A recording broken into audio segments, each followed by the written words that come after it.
All right, how about some lighter news? Sea of Thieves, check it out. What's some good? All right, good from light Eurogamer, something really cool. This is actually really cool. So, Nintendo Labo.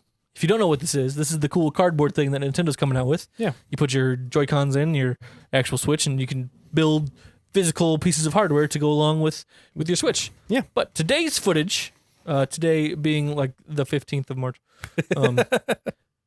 there's not a lot of news going on now. We've been busy. A lot of Sea of Thieves news. Easter's a Fortnite busy Mobile. time, and also games don't really come out around Yeah. Easter. So today's footage shows you how you can create your own Toy-Con and program them to use Labo Software's Garage Creator Mode.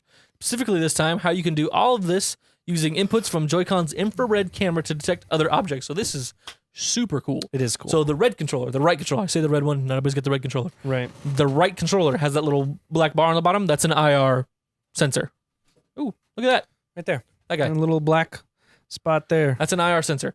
So essentially, what they built, they took the tank that you can buy, the RC car, and they put a little like pin on top to make it look like a tank.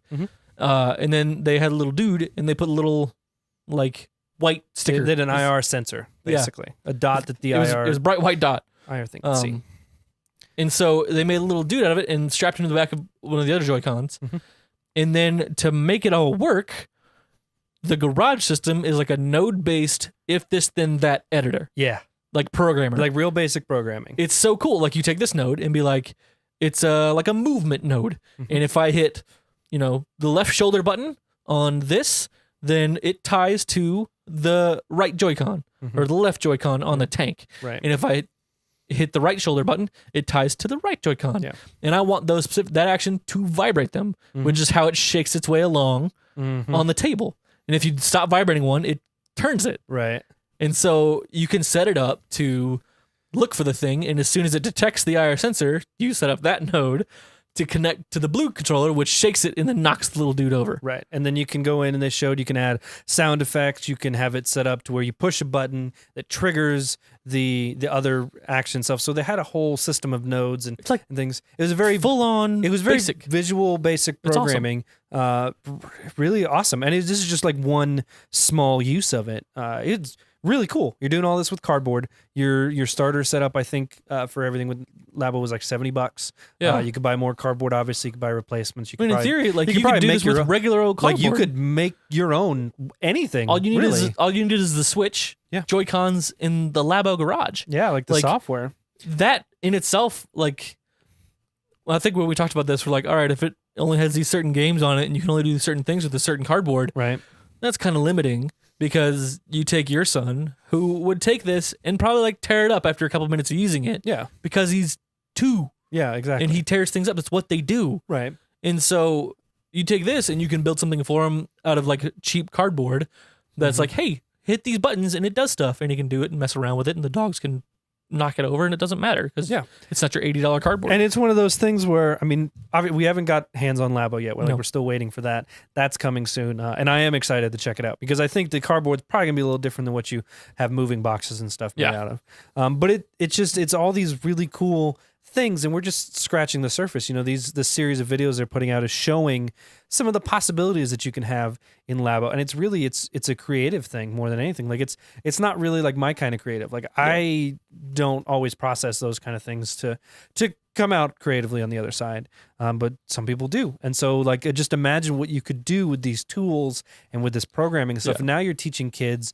that are maybe 5 or 6 years old that don't understand a lot of other things, can be like, okay, I draw this line to this line and this thing does that thing, or this causes that only if this is happening. It's like, that's a pretty basic concept. Yeah. And you just show them how to execute it and then they can run with it. And the imagination of a kid is way above anything else that adults are doing. It's So like- it's a real base understanding of like a lot of functions in life. So that's really cool. Yeah, I mean, it teaches like workflow. It's like, it's flow chart. So because node-based editing, it's a flow chart. Mhm. And so it's like these things happen, Yeah. which make these things happen, which make these things happen.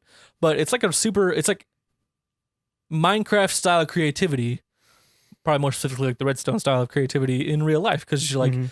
I wonder if I can take it and make it do this Mhm. just by hitting a button. So you're like, I want it to, and this is where I'm gonna fall short too. Like, I can't just like see those things in my head of like, oh, I see a blank canvas and I make things happen. I say this all the time. I don't draw, I color. Like, give me a construct and I'll fill it in. Yeah. But I see people so- just like, how can I make my little dude run over and like hit the switch on the floor to turn on the lights by hitting this button?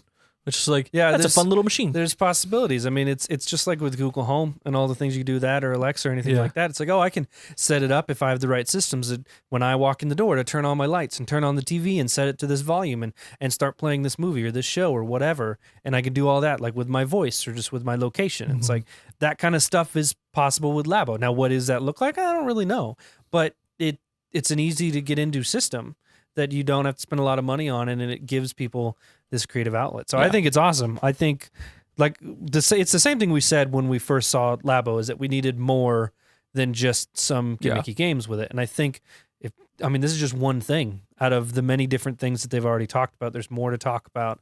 There's more things to go over. So I think it's cool. I mean, E3's coming up in June. I think we're going to see a lot of Labo stuff that we aren't really prepared for. And it's going to blow some people away for sure. I just had a thought, like, it'd be, on a certain level, it could be like really educational for young kids. Because they did a thing like where they put like a cardboard over and the screen will flash white, like with the robot thing, and it says hit. But it's just like cardboard that you carved out to say hit, and it flashes white underneath it. But I just saw this last paragraph. So you could, for example, program in a shake of the Switch's Joy-Con and add the process of counting to a certain number and then have to react, making an explosion or noise or whatever. But like you could set the screen to react once it's hit like 4 button pushes. Like teaching your kid to count.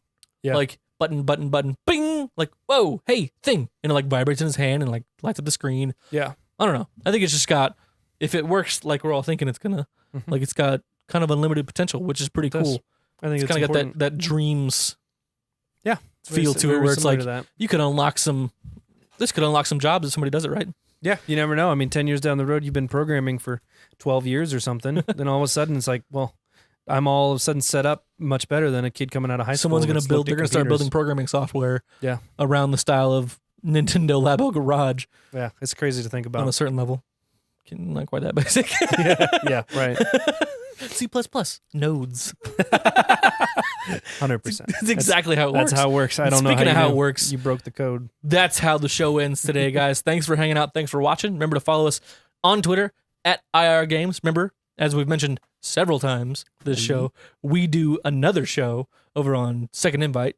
We'll put a link in the description below. It's a little bit shorter form. It's a little bit more focused. And if that sounds like the kind of thing you're into, head over there, check it out. But thanks for hanging out this week, guys. We'll see you next time. Bye.